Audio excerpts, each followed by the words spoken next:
जय श्री कृष्ण, राधे राधे, श्री हरिदास। और यहाँ सब भोजन हो गए हैं। ये देखिए सभी लाला बैठे हैं आराम से और अब इनका रेस्ट का समय है, तो उससे पहले मैं जल्दी से वीडियो बना लूँ, इसलिए मैंने कहा लेके आ गए भैया अपना फ़ोन। चलो भाई वीडियो बनाते हैं। राधे कहाँ पहना है? राधे ने कहाँ पहना है? अरे स्कर्ट पहनी है भैया आज उसने। यहाँ छोटे छोटे लाला बैठे हैं और यहाँ बैठी है हमारी प्यारी श्यामा और यहाँ हमारा प्यारा कन्हैया। ये देखिए। और भोजन करने के बाद ना, मैंने पहले भी बताया था कि उनको रेस्ट देते हैं, मतलब वो आराम से। साथ में फिर उनके हम मटका भर के पानी भी रखते हैं, साथ में कुछ फ्रूट्स भी रख देते हैं। और जो भी स्नैक्स आप देना चाहें, फ्रूट्स, ड्राई फ्रूट्स, जो भी आपके पास अवेलेबल हो। तो अभी जैसे इस समय तो भी इन्होंने भोजन किया है, तो उसके थोड़ी देर बाद जो है यहाँ पे रख के फिर ये पर्दा लगा देते हैं और उसके बाद इन्हें कोई डिस्टर्ब नहीं करता। एटलीस्ट 2 घंटे तो कोई डिस्टर्ब नहीं करेगा। पानी वानी खाने पीने के लिए जो भी देना है आप दीजिए। स्नैक्स मतलब देना होता है, भोजन तो वो हो ही चुका है, रख देते हैं। अगर बाई चांस प्रभु को भूख लगे तो वो ले सकते हैं। तो कुछ ऐसा स्नैक्स रखो जिस पर लाइक फ्रूट्स रख सकते हो, ड्राई फ्रूट्स रख सकते हो, और भी बहुत सारे मार्केट में जो स्नैक्स होते हैं, लाइक मैं बिस्किट्स है, आप वो भी दे सकते हो। नमकीन है जो घर में बनाई हुई होती है, आप वो सब भी दे सकते हो। ये बहुत नॉर्मल बात है जो सभी को पता है, इसलिए मैं इन पर ज़्यादा टॉपिक्स पे बात नहीं करती। ठीक है जी। तो आज हम जो बात करने वाले हैं, मेरे पास वैसे बहुत सारी बातें हैं बताने के लिए, लेकिन सबसे पहले हम बात करेंगे, आज बहुत मेन टॉपिक है उस पर। और सबसे बड़ा टॉपिक है कि बहुत सारी चीज़ें भक्तों के कारण ही गलत हो रही हैं। क्या गलत हो रहा है वो मैं बताना चाहती हूँ। मैंने इस पर पहले भी एक बार वीडियो बनाया है, मैं पुनः एक बार वीडियो बना रही हूँ। बरसाना, वृंदावन या जो भी तीर्थ स्थान पर जितने भी भक्तगण जाते हैं, वहाँ पर सबसे एक बहुत बड़ी गलती हो रही है। और गलती क्या है उसको मैं दोहरा रही हूँ। और गलती है वो जो छोटे छोटे बच्चे होते हैं ना, जो तिलक लगा रहे होते हैं, ठीक है, वो सभी बच्चे तिलक के एवज में हम सब उनको मतलब कुछ पैसा देते हैं और हम सोचते हैं हमने बहुत बड़ा पुण्य कमा लिया। यही सोचते हैं ना सभी, जबकि हम पुण्य नहीं कमा रहे हैं। यकीन मानिए हम अधर्म को बढ़ा रहे हैं। अब आप कहेंगे कैसे अधर्म को बढ़ा रहे हैं, मैं अब आपको बता रही हूँ। मेरे सामने कुछ ऐसी वीडियोस आई, कुछ ऐसी चीज़ें मेरे सामने आई, और कुछ मैंने प्रत्यक्ष में अपनी आँखों से भी वृंदावन या फिर कहूँगी बरसाने या जिन 3 तीर्थ स्थानों पर मैं गई हूँ, मैंने वहाँ पर देखा, स्वयं अपनी आँखों से देखा। और कभी मुझे ये लगा कि मुझे इन पर वीडियो बनाना चाहिए कि नहीं, लेकिन अब लगता है कि बनाना ज़रूरी है। क्यों बनाना ज़रूरी है? क्योंकि वहाँ बच्चे हैं और भक्तों का कार्य क्या होता है कि वो मतलब पुण्य उस बड़े, धर्म आगे बढ़े, गलत चीज़ें बिल्कुल भी आगे ना आए। अगर हमसे कोई त्रुटि हो रही है तो हम उस त्रुटि को कैसे बदलें। तो पहली चीज़, सबसे पहले तो बच्चों का मांगना ही मुझे कभी पसंद नहीं था, ना कभी सड़कों पे, ना ही कहीं और मैं उन माता पिताओं को बिल्कुल भी अच्छी नज़रों से देखना तो बहुत दूर की है। मैं कहती हूँ उनके जैसा तो कोई हो ही नहीं सकता कि अपने बच्चों को वो इस तरह के क्रियाकलाप में लगा देते हैं। ठीक है, ये हो रही है मांगने वाली बातें। अगर आप अपने बच्चों को नहीं संभाल पा रहे तो आपको बच्चों को इस जीवन मतलब दान नहीं देना चाहिए, लेकिन उनकी सोच ही बहुत अलग होती है। जो भी, ये भी सब जन्मों के प्रारब्ध हैं, तो मैं इस पर ज़्यादा बहस नहीं करूँगी। लेकिन हम क्या कर सकते हैं, मैं इस पर तो बात कर सकती हूँ, है ना। हम क्या कर सकते हैं वो मैं बताना चाहती हूँ। जैसे कि हम जब बरसाने या वृंदावन जाते हैं और अगर कोई टीका लगाता है तो हम अपने साथ फ्रूट्स रखें। क्या रखें? हमको फ्रूट्स रखने चाहिए। हमको और भी, जैसे हम बिस्किट्स रख सकते हैं, हम नमकीन रख सकते हैं। हम जो पैसे देते हैं उनको पहले ही पूछ लीजिए। आप टीका लगाने के बदले, बच्चों की बात हो रही है, यहाँ छोटे बच्चों की बात हो रही है। बच्चों को खाने का शौक होता है, राइट, या पहनने का होता है, तो वस्त्र रख सकते हैं हम अपने पास। हम उनको 10 रुपये, 5 रुपये इस तरह का बिल्कुल भी योगदान ना करें। ठीक है। अब धर्म का ही काम करना है तो ऐसे करना है, पैसों से नहीं करना है। अब आप कहेंगे क्यों दी, अब ये सब क्यों? ये इसलिए क्योंकि आजकल की जो बच्चे हैं, जो मैंने देखा और स्वयं से भी देखा, बहुत सारी वीडियोस में भी मेरे सामने इस तरह की वीडियो आई और तब मुझे लगा कि हो सकता है प्रभु चाहते हैं कि मैं इस पर भी एक वीडियो बनाऊं, और मैंने वो वीडियो बना दी कि वहाँ पर जो बच्चे हैं वो नशे का इस्तेमाल कर रहे हैं, वो गलत चीज़ें इस्तेमाल कर रहे हैं, वो नशा करने लगे हैं। तो ये हम पुण्य नहीं कमाएंगे। अगर पुण्य कमाना है, जब देखिए कोई पैसा देगा ही नहीं तो बच्चे ये चीज़ लाएंगे कहाँ से खरीद के? आप समझ रहे हो। बच्चों को वस्त्रों का शौक होता है, तो जिन्हें भी पुण्य कमाना है तो ऐसे बच्चों को आप वस्त्र दे दीजिए, ठीक है। आप तिलक भी लगवाइए और वस्त्र दीजिए। और अगर कोई बच्चा कहता है कि मैं तिलक तभी लगाऊंगा जब आप पैसे दोगे, तो मना कर दीजिए साफ, मत लगाइए तिलक, घर से लगा के जाइए। समझ गए आप इस बात का? विशेष ध्यान दें इस बात पर, पूर्ण रूप से ध्यान दें। सिर्फ तिलक लगाकर 10 रुपये 20 रुपये देने से वो हमारा पुण्य नहीं होगा। अब हमें पैसा कहाँ देना है और कहाँ नहीं देना है, इस बात का भी ध्यान रखिए। जो बुजुर्ग माताएं बैठी होती हैं, मैंने पहले भी बताया वीडियो, आज फिर बता रही हूँ, सिर्फ हम उन्हें ही दें जो बैठी होती है, जो आपके पीछे नहीं भाग रही होती। और जो जवान महिलाएं, मतलब अधेड़ उम्र भी मैं कहूँगी, एक उम्र के बाद भी, जो आपके पीछे भाग रहे होते हैं और कहते हैं ठीक है आप ऐसा करो, हमें इसकी जगह जो है आप आटा दिलवा दीजिए। बिल्कुल नहीं, ये भी नहीं करना है, क्योंकि ये मांगने का एक नया तरीका उन्होंने अपनाया है।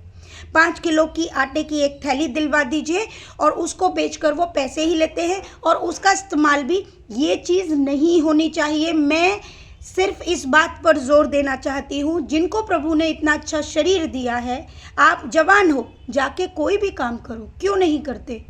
काम की इस दुनिया में, इस जगह में कहीं पर भी कोई कमी नहीं है। काम करिए, मेहनत करिए, और भगवान के स्थान पर जिनको वास्तव में ज़रूरत है वहाँ पर मदद पहुँचनी चाहिए। मदद की ज़रूरत उन माता बहनों को है जिन्होंने, जो वृद्धाश्रम में रहती हैं। मैंने पहले भी बताया है ना, बच्चों को कोई भी पैसे ना दे, आप उनको खाने की वस्तु दीजिए। अपने यहाँ से ले जाइए 10-10 रुपए के, 5-5 रुपए के बहुत सारे पार्ले जी बिस्किट ले जाइए, ऐसी ही वस्तुएं दीजिए, फल दीजिए। अगर वो बच्चे नहीं ले रहे हैं तो वहाँ पर बहुत सारे आपको जीव जंतु मिल जाएंगे, आप उनको दीजिए। कृपया करके इस बात पर पूरा ध्यान दीजिए, क्योंकि कुछ दिन जब तक हम कठोर नहीं होंगे ये चीज़ें बंद नहीं होंगी। कम से कम धार्मिक स्थान पर तो ये चीज़ें नहीं होनी चाहिए, बिल्कुल नहीं होनी चाहिए। प्रभु माध्यम भेजते हैं, प्रभु अचानक से कोई ऐसे चमत्कार नहीं करते, छू जाओ और सारी चीज़ें यहाँ सही हो जाएगी, नहीं। इसका ज्ञान भी कहीं ना कहीं से प्राप्त होता है, और उसको सुनकर या उसको जानकर हमें उस पर अमल करना चाहिए, क्योंकि ये कोई गलत बातें नहीं है, ये बहुत ही अच्छी बात है। भूखे को भोजन कराना ये पुण्य का काम है। नंगे को वस्त्र पहनाना ये पुण्य का काम है, ठीक है। जिसके पैर में चप्पल नहीं है उसको चप्पल पहनाकर ये पुण्य का काम है। लेकिन अगर हम किसी को 10-20 रुपए दे रहे हैं तो हम उसका जीवन अच्छा नहीं करेंगे, लेकिन वो बच्चे उसका इस्तेमाल सही जगह नहीं करेंगे। और माता पिता को भी ये बात नहीं पता होती, कुछ बच्चे तो शायद माता पिता को भी नहीं बताते होंगे और जाके टीका लगाते होंगे। और आपको क्या लगता है वो इनकम करके बच्चे माँ बाप को देते होंगे? नहीं। इस चीज को बदलने के लिए हर भक्त को आगे बढ़ना होगा। 1 से 2 आएंगे, 2 से 4 लोगों को बताएंगे, ये चीजें बंद हो जाएंगी। आपको फिर इस तरह की गतिविधियां कम होते नजर आएंगी और ये आप प्रभु के कार्य में भागीदारी निभाएंगे। तो इस बात का विशेष ध्यान दें। अब मैं ये भी नहीं कहूंगी कि आप खाली पहुंच जाओ, नहीं। फ्रूट्स रखिए, कुछ भी अपने साथ रखिए, वस्त्र रखिए, जो आपके पास है। आप जो देने के सामर्थ्य रखते हो वो करिए। और आपको अगर बिल्कुल नहीं देना है, बिल्कुल मत दीजिए। आपको अगर देना है तो उन माताओं को दो जो आपके पीछे नहीं भागती मांगने के लिए, जो बैठी होती है शांत में, सिर्फ प्रभु के आश्रम में, आश्रम मतलब कि हमें कुछ मिल जाएगा, क्योंकि वास्तव में ज़रूरत उन्हीं को होती है। समझ गए आप मेरी बात? एक तो ये पहला वीडियो या पहला टॉपिक यहाँ पर है। अब हम करते हैं सेकंड टॉपिक की बात, और वो टॉपिक है कि आज सबसे पहले तो मैं बहुत बहुत बहुत खुश हूँ। और खुश इसलिए हूँ क्योंकि आज बहुत अच्छी चीज़ लाला ने की है। और जब लाला ने स्वयं ये मैसेज मुझ तक पहुंचाया क्या, पहले तो आज मुझे स्वप्न दर्शन दिए मेरे लाला ने।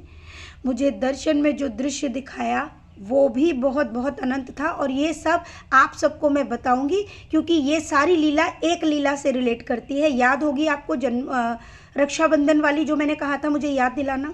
ये लीला भी उसी पे अम्ल है क्योंकि ये सारी लीलाएं एक डोर से बंधी हुई है, जो कि मैं एक ही बार बताऊंगी जब ये पूर्ण हो जाएगी, क्योंकि मैं नहीं चाहती कि ये अपूर्ण रह जाए, मतलब पूर्ण ना हो। इस वजह से मैं इस लीला को पूर्ण नहीं बताऊंगी। बस इतना समझ लो कि मेरे लाला ने अब 2-3 दिन के बाद मैं बहुत अधिक व्यस्त होंगी। मेरे लाला ने मुझे बहुत बहुत बहुत अच्छा, मतलब जो भी है मेरे लिए बहुत बड़ी बात है। औरों के लिए शायद ये सामान्य बात होगी, लेकिन मेरे लिए बहुत बड़ी बात है। तो आज मैं वैसे ही बहुत खुश हूँ, ठीक है, कि वो चीज़ पूर्ण हुई। दूसरी चीज़, एक और चीज़ जो मैं आपको बताने वाली हूँ कि जिनके पास भी बहुत सारी चीज़ें, मतलब कुछ लीलाएं घटित हुई हैं, बहुत सारी चीज़ें, बहुत कुछ कान्हा जी ने कृपा की है, वो सारी बातें एक वीडियो में तो नहीं हो पाएंगी।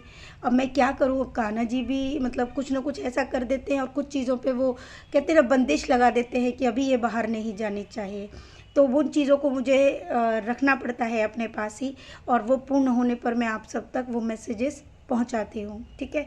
अब यहाँ पर जिन भक्तों के कुरियर्स पहुंच गए हैं उन सभी ने तो मुझे बता दिया है, और एक दो दिन अगर किसी का डिले होता है तो मैं पहले से ही माफ़ी चाहती हूँ। कारण क्या है कि मैंने बताया ना कि कुछ सेवा के कारण मैं व्यस्त बहुत अधिक हूँ, साथ में बारिश हो रही है दिन प्रतिदिन। तो यही मैसेज मुझे आपको देना भी था कि बहुत अधिक, मतलब बारिश होने के कारण ना मेरा काम बीच में वो हो पा रहा है, क्योंकि बारिश में मैं नहीं कर पा रही हूँ जो समय पे होना चाहिए। तो 1 या 2 दिन बस इतना ही डिले है, ठीक है। बाकी सबको तो मैंने बता ही रखा है कि सारी चीज़ें, और कुछ स्पेशल भी है तो वो मैसेज या जो भी है वो मैं भक्तों तक पुनः ही मैसेज में पहुंचा दे रही हूँ।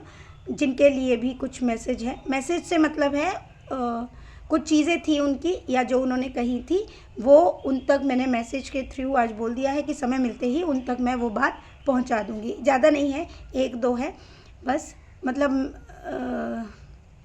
उन पर जो कृपा हुई है तो वो बात है। और कृपा तो देखिए प्रभु हर व्यक्ति, हर भक्त पर कर रहे हैं, अलग अलग रूप में कर रहे हैं, अलग अलग भाव में कर रहे हैं।